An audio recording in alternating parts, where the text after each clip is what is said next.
Pessoal, vou dar início então à segunda parte da nossa segunda videoaula teórica.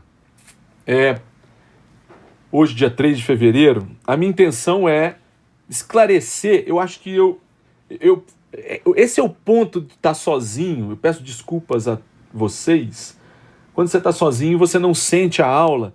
E às vezes eu percebi que ao expor a vocês como é que eu vou fazer uma leitura que diverge da tradição, que diverge um pouco da tradição, pelo menos da tradição da crítica literária mainstream, dominante, né, que vai dizer, ela surge lá com o romantismo alemão, né, o primeiro romantismo alemão.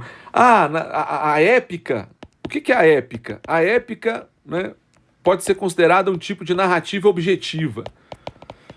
O que é uma narrativa objetiva? É aquela que suspende a representação de um narrador, né, e faz com que a linguagem alcance o estado pleno dos acontecimentos e dos eventos. Né?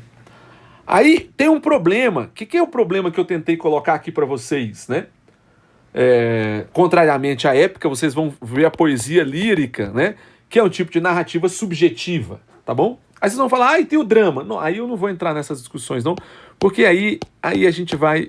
eu vou dançar o tango, não vou conseguir propriamente, nesta aula, explicar tudo.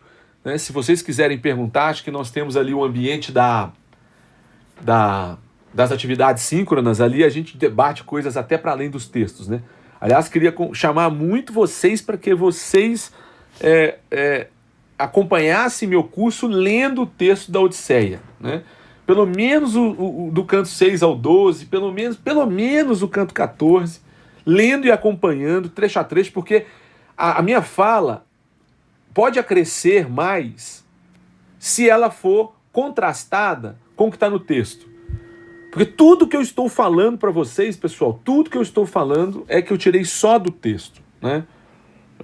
Obviamente que tem meus interesses em pesquisa, mas os meus interesses em pesquisa... enfim, agora eles não vão aparecer tanto como vão aparecer os textos, né, que eu selecionei para falar de um recorte da minha pesquisa. Eu já disse para vocês que tem interesse nesse tema aqui como objeto de pesquisa. Né? Mas a ideia que aparece de narrativa objetiva, eu acho que ela é contestada pelo Luciano de Samosata, né?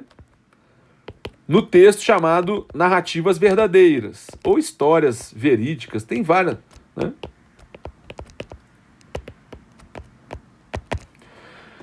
Porque lá, né, porque lá se pensa um Odisseu narrador, né? Eu acho que no final da aula, da parte anterior, esse é o grande problema de você estar sozinho, né? Sem o feedback de vocês, nem que seja um feedback gestual, né, no qual vocês aparecem com aquela cara assim, não estou entendendo nada que esse cara está falando. Então eu comecei a ver que eu poderia estar... digamos assim, né, obscurecendo um assunto que já não é tão claro, né? Se for possível obscurecer o que já não é claro. Porque o que não é claro já é obscuro, né, pessoal? Mas, né, me permitam esse pleonasmo, que é uma brincadeira, obviamente, né? Mas a ideia do narrador, do Odisseu narrador, que está lá nos cantos 6, principalmente no 8, que eu passei para vocês, né? Porque o rei Alcino vai chegar e falar assim, narre as suas aventuras, né? Abre aspas e ele narra, né? Então tem o narrador, né? Só que isso é um recorte, todo mundo pode falar, mas isso é um recorte, né? É um recorte, mas foi usado como paradigma estético. E eu quero tirar desse paradigma estético não propriamente subsídios teóricos para pensar Luciano de Samosata, mas para pensar Platão, né? E eu quero colocar a questão do narrador para além da personagem Odisseu, né? Para além da personagem Odisseu, por quê? Porque Odisseu, como eu disse para vocês, não pode ser a representação de um eu que percorre toda a história. Portanto, como sendo, né, aquele elo, né, que autoriza, né, a uma espécie de identificação, por exemplo, né, com, né, figuras humanas. Odisseu representa propriamente a própria história do ser humano, que sofre, se aventura, apaixona, né, é subjugado, né, etc. E tal. Então, esse tipo de relação, né? Porque se, né, há um eu narrativo, e é isso que eu quero dizer aqui, era só isso que eu queria dizer, né? A suposição de que existe uma ação narrativa, né, vai me pressupor que existe um sujeito dessa ação. E eu estou querendo escapar a isso aqui, tá? Como é que eu vou escapar disso aqui? Né? O modo de eu escapar... E aqui é a primeira comparação com Homero, tá? O jeito de eu escapar isso aqui é... Se vocês perderem o tempo de vocês, entre aspas, de novo, né? Lendo a Odisseia, vocês passarão por vários trechos, isso é comentado pela bibliografia secundária, né? Onde muitos querem saber sobre a identidade de Odisseu, né? Essa é a pergunta que, de certa maneira, recomporia a necessidade de compreender o sujeito das ações, né? Então, o caso que eu citei, se vocês voltarem à aula passada, né? A aula da quinta-feira passada, o caso que eu citei é um emblemático caso da visita de Odisseu à ilha do Ciclopes, né? Polifemo. E na ilha do Ciclopes, né? O Odisseu, o ardiloso, né? O trapaceiro, embusteiro, ladino, né? Porque é isso que caracteriza o Odisseu. Isso é que é a identidade do Odisseu. O problema é que uma identidade representada por uma categoria como a categoria do ardil, né, ela é um paradoxo. Porque a identidade, no fundo, se ela é sustentada por uma representação tal como ardiloso, trapaceiro, eu estou dizendo que essa noção de identidade ela é artificialmente construída. A característica, o principal epíteto, o principal adjetivo de Odisseu é o principal adjetivo da linguagem da Odisseia. Jesus amado. Eu queria muito que isso ficasse de alguma maneira na cabeça de vocês, né? Eu estou comparando, eu quero comparar o seguinte, a ideia de que ardil é um epíteto de Odisseu, eu estou querendo ver como é que essa estrutura pode ser comparada ao seguinte, que artifício é o principal epíteto da linguagem épica. Então, toda vez que eu ficar investigando, tentando compreender essa relação entre a característica toda hora dada a Odisseu por ele próprio e por todos que falam com ele e que sabem quem é ele, que isso no fundo, traz consigo, no movimento como que autorreferente, uma visão da linguagem construída sobre artifícios. E eu queria mostrar que o artifício da mentira contada por Odisseu é o caminho de entrada a uma visão mimética da linguagem. Essa visão mimética vai ser o ponto de passagem para Platão, tá? Essa visão mimética é uma visão que me permite compreender o quê? Que me permite compreender que o que é interessante se perguntar pelo narrador não é quem ele é, ou seja, a pergunta propriamente pela sua identidade. Essa não é a pergunta interessante de ser feita. A pergunta interessante, a meu ver, a ser feita é, na medida em que o narrador aparece, mesmo que o narrador seja uma personagem e não seja o autor, então nós temos que discernir o narrador como autor e como personagem. Em Luciano de Samosata, o autor é também narrador. Tá? Por quê? Porque ele narra as aventuras em primeira pessoa. Então ele narra em eu, que é o máximo da contestação da identidade. Né? Quem torna ficcional até mesmo o conceito que identifica a identidade, o eu, ele alcançou a máxima, né, digamos, força ficcional da linguagem. Esse é o caso do Luciano. Vocês estão vendo que eu admiro muito o Luciano de Samosata, né? Muito, muito. Pelo que ele fez. E pelo que ele pensou e fez de caso pensado, como dizia minha avó. Mas a linguagem mimética, ela vai fundir Não narrador e narrado, mas os narradores, tá? No caso emblemático aqui, vai fundir o quê? Homero e Odisseu. Ou, se vocês quiserem, o poeta e a personagem, tá? Essa fusão entre poeta e personagem, que no fundo é o que caracteriza a mímesis, caracteriza a mímesis da seguinte maneira, né? O que é a mímesis, André, que você já está adiantando aí, que você vai falar sobre ela e que em Platão vai estar claríssimo, né? Em Platão vai estar claríssimo nos livros 2 e 3, tá? A relação mimética entre poeta e personagem, que é assim que Homero aparece no texto, tá? É justamente uma relação que eu pretendo mostrar de maneira emblemática no Platão, né, do falar por. Ou falar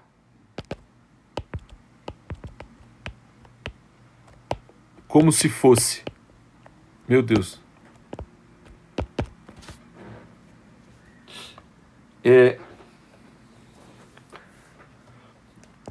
Ou, se vocês quiserem, né, a ideia de que, propriamente, né, mimesis, no caso que eu vou aqui, né, trabalhar, né, é uma, né, atitude símile à de um ator. Ou seja, né, eu falo na boca de um outro justamente para, nesse movimento de aparecer e me ocultar, tornar o processo de representação um processo, posso usar o termo aqui, né, artístico. Quer dizer, né, na medida em que eu considero que a única forma de aparecimento de Homero, né, está em que ele narra as narrativas de Odisseu. O máximo que eu posso chegar perto de Homero é o fato dele ter se apropriado, né, de uma história popular, considerando Homero um poeta, um indivíduo, né, uma pessoa. Ele se apropria da narrativa popular em torno dessa personagem, né, e ao se apropriar, né, ele, ao mesmo tempo, permite com que a sua poesia fale, a sua poesia, a poesia de Homero, fale como se fosse Odisseu falando, tá? É como, então, o ato, então, de mimesis, que é um falar, né, como se fosse, como se fosse um outro, né, falar na boca de um outro, é uma eterna atitude de alteridade, tá?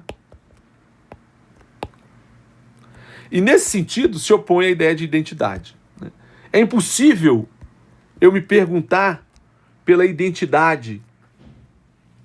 E isso é o que caracteriza Odisseu. Odisseu é um constante ser outro. E muito bem pensado por Homero. Por que eu quero dizer isso, né? Porque ele é um ser outro, porque ele não aparece. Se eu pensasse a alteridade como o contrário da noção de identidade, né? A identidade, então, sendo, por exemplo, uma característica que diz ou que representa o eu da personagem ou o eu do narrador. O que representa uma certa subjetividade, né? Uma consciência. A alteridade não é isso, né? A alteridade é sempre um deixar de ser a si próprio, de falar por si, e do que se viveu, e do que se experimentou, para colocar isso na boca de um outro, como se fosse um outro. Ao falar como se fosse um outro,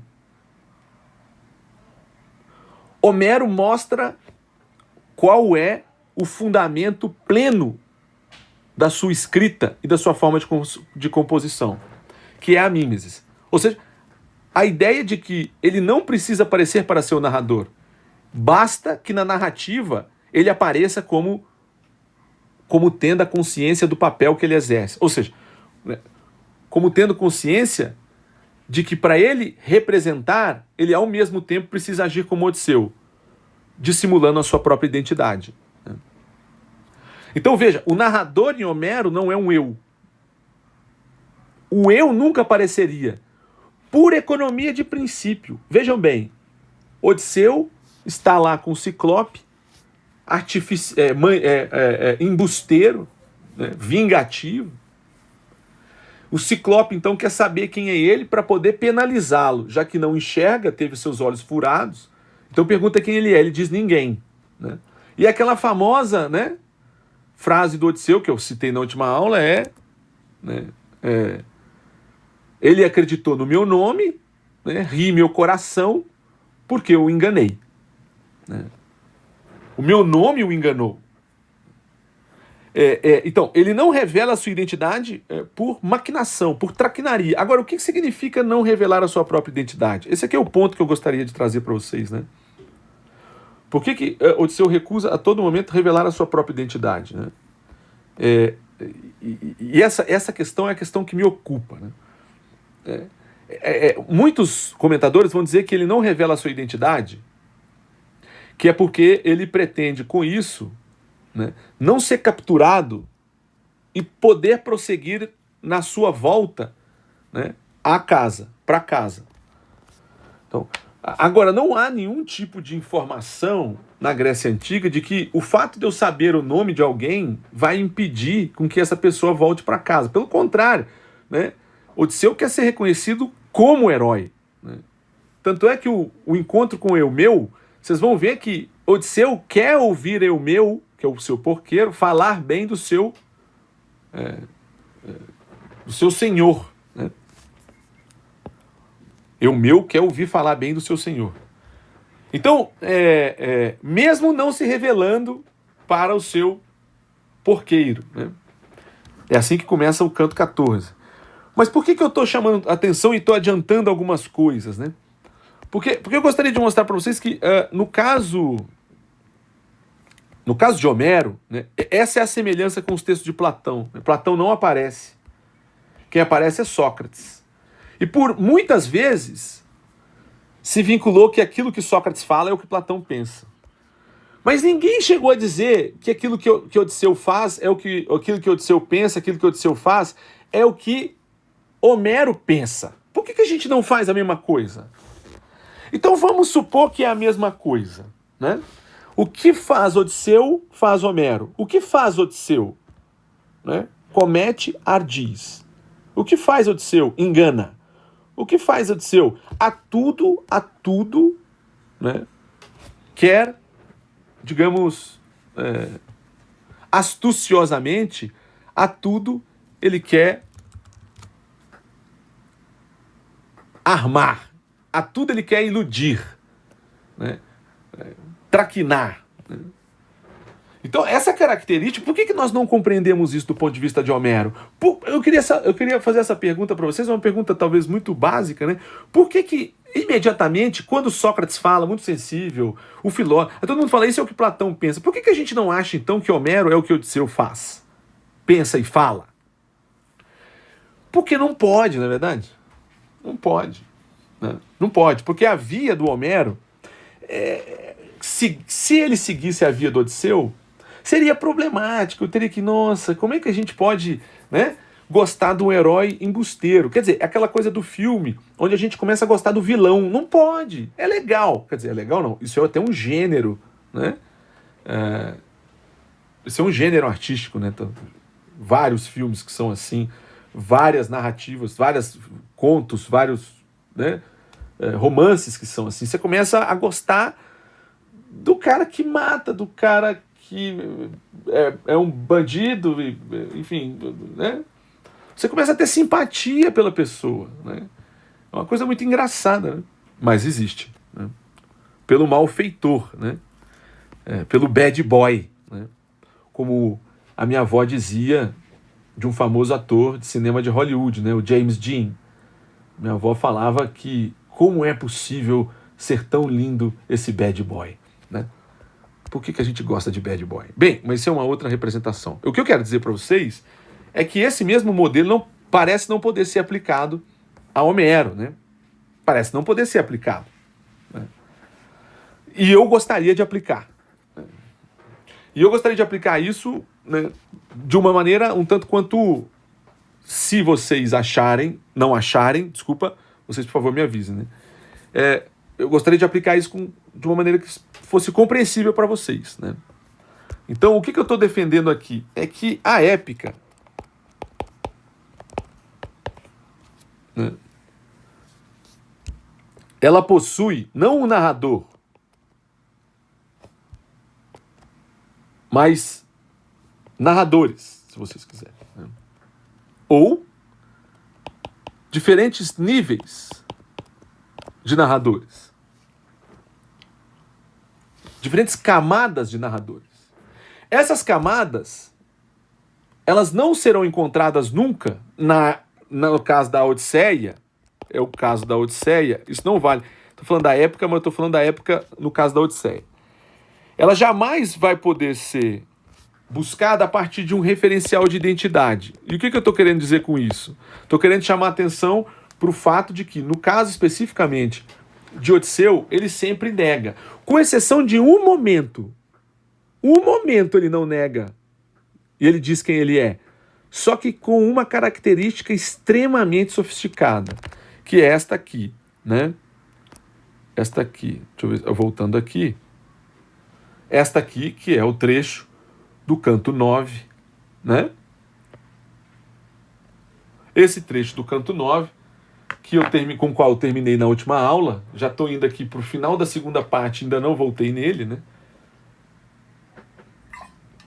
Que é um texto, para mim, a gente tem tese de doutorado escrita sobre isso. Não estou inventando aqui um problema, né? Não estou falando, nossa, ele está, né, rodeia e quer criar um problema que não é um problema. Não, isso aqui é um problema, né?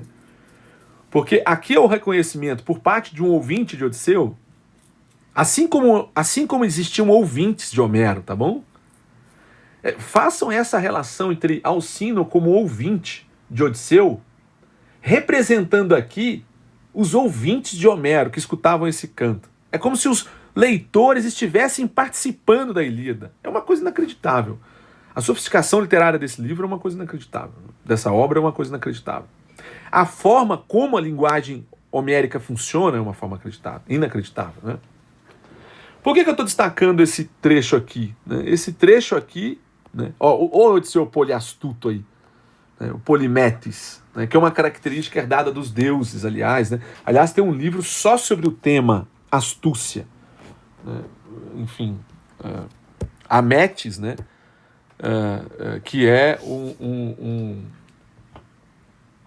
um livro do como ele se chama? Agora eu me esqueci o nome dele aqui, mas daqui a pouco eu vou lembrar. Do Marcel Detienne e do Jean-Pierre Vernant, que se chama-se Metis, a astúcia da inteligência, né? Que não fala de Odisseu propriamente, fala desta atribuição, né? Que é uma atribuição a uma deusa, é um atributo de deuses, né? E que no caso é herdado pelo Odisseu, né? Nesse momento aqui, Alcino nos dá uma demonstração daquilo que poderia ser uma espécie de obstáculo para a minha interpretação. Você fala, professor? Não, senhor, né? No caso do Alcino, principalmente do início da narrativa, o Alcino pergunta para ele, quem é você? Se vocês pegarem o início do canto 11, né, até o canto 11, o Odisseu não falou nem para a filha do Alcino, que o encontrou, né, nas margens do mar, onde ele chegou, né, as margens, na praia, nem para a mulher, né, de Alcino. E agora, perguntam para ele no início do canto 11, quem é você? E ele diz, eu sou... Enfim, eu passei para vocês isso na última aula. Infelizmente, eu acho que eu apaguei aqui, eu não consigo reproduzir para vocês, mas eu posso dizer como tá. É o início do canto...